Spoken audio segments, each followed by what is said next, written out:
To this day, she has no idea what her father did to that man, but if he did something unthinkable, she wouldn't blame him. About a week before her 10th birthday, she walked to the corner store, where a cheerful man introduced himself as Dr. Ramsey, the pediatrician. As she continued home, Dr. Ramsey fell in step with her and began talking. "Hi," Dr. Ramsey said cheerfully. "Do you know what a pediatrician is?" She walked along silently, not replying and fervently hoping that the man would take that as a sign that he should leave her alone. Subtleties were not Dr. Ramsey's strong suit though, because he kept right on chattering. "Are your parents looking for another pediatrician for you?" "Of course, you're almost a big girl now. You'll be needing another kind of doctor soon, won't you?" "That's okay, though they can still bring you to me until then. What's your name? You have beautiful hair. I was just on my way to get some suckers for the candy jar in my office. Do you like suckers?" Thankfully, they were nearing her house, so she ran forward, up the back steps, and through the kitchen door. She didn't know it then, but this was the beginning of a very long, very scary ordeal. It didn't take long after that for Dr. Ramsey to begin showing up. At first, it seemed benign enough, at least to a kid. He would drive by nearly every day, smiling and waving. She told her mom, who said maybe it was on his way home from work, but then the phone calls began. One day, her dad beckoned her into the living room and sat her down. He asked about the day that Dr. Ramsey followed her home, and if she had talked to him. He said she wasn't in trouble, but that she needed to tell him the truth. She told him no, and he asked if she was sure. She told him no again, and he frowned, then asked, "Then how does he know your name?" She didn't know. It turns out that was not all he knew. He knew her sister's name as well. Pretty soon, neither she nor her sister were allowed to answer the phone. He called several times a day. At first, neither of them knew what he was saying.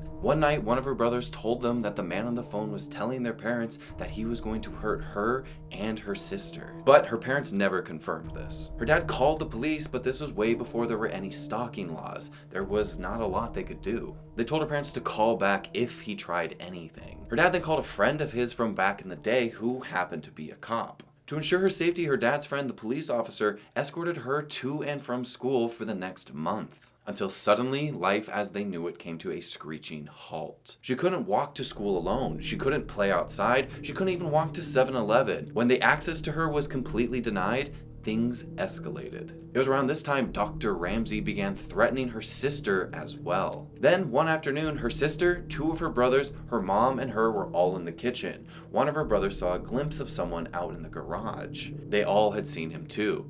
Then Dr. Ramsey came bolting out of the garage. Her brothers chased after him all the way to the local park, where he lost them in the trees. Her parents called the police again, but nothing came from it. The only information they had was a rough description and a fake name of Dr. Ramsey. A couple weeks later, things escalate again. They woke to find their dog hanging from its leash on the side porch. Their dog was a gorgeous saddleback German Shepherd, born the same day she was. The family was not only devastated, but put on high alert. After the cops got involved again, they said there was no evidence it was him, and they ruled it out as accidental, but none of them believed that. The phone calls then continued and became more informative in the meantime. He would talk about who was home and who wasn't. If her brother said her dad was home, he would tell them who was really in the house. He also talked about the house itself, about the window in the kitchen he could easily open with a wedge from the outside, even when it was locked,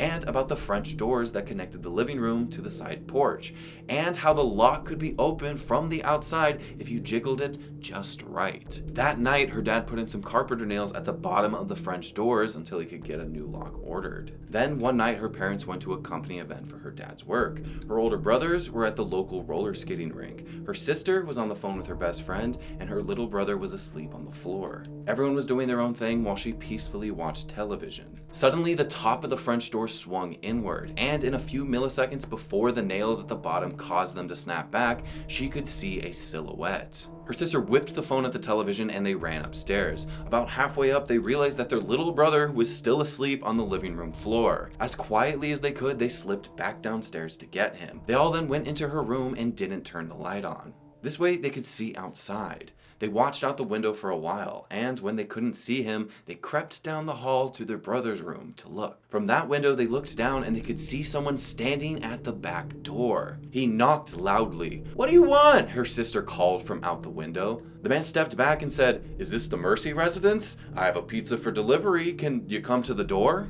She scoffed, declaring that she was not stupid.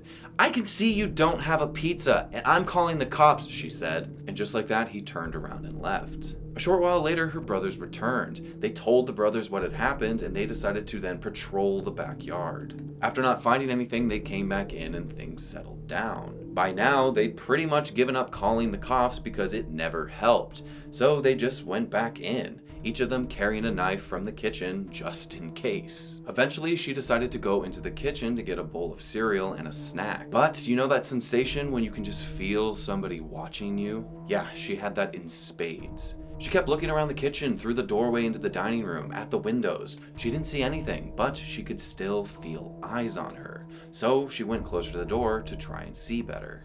The kitchen lights were reflecting on the windows of the door, so she still couldn't see. She stepped closer, then closer again, until she was right up to the door, then cupped her hands on either side of her head so she could see. There, on the other side of the window pane, was Dr. Ramsey, smiling back at her. She turned to yell for her older brothers, but by the time she looked back, Dr. Ramsey had disappeared. They decided not to go back out again until they were sure he was gone. The next night, they were at a table playing Crazy Eights together, and her brother was restless. Her sister asked him what was wrong, and he said he always felt like any minute Dr. Ramsey could show up. Almost immediately after he finished the sentence, they heard a boom, boom, boom on the window right behind them. In the chaos, the two eldest brothers ran out, but by the time they got there, he had already run away again. It was then quiet until a couple weeks later when she was at school and they were outside on the playground during recess. She was swinging upside down on the playground when she saw him. Dr. Ramsey, there he was, at her school, smiling and waving.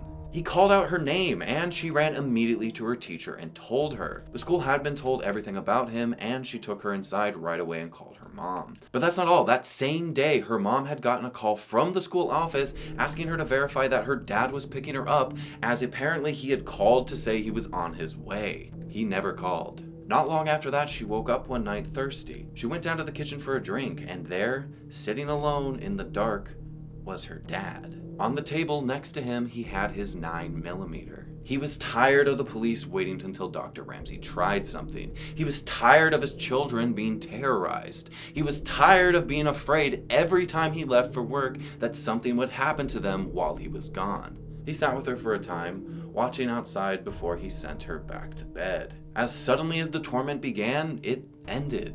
Dr. Ramsey had vanished from their lives, never to be seen again. What did her dad do?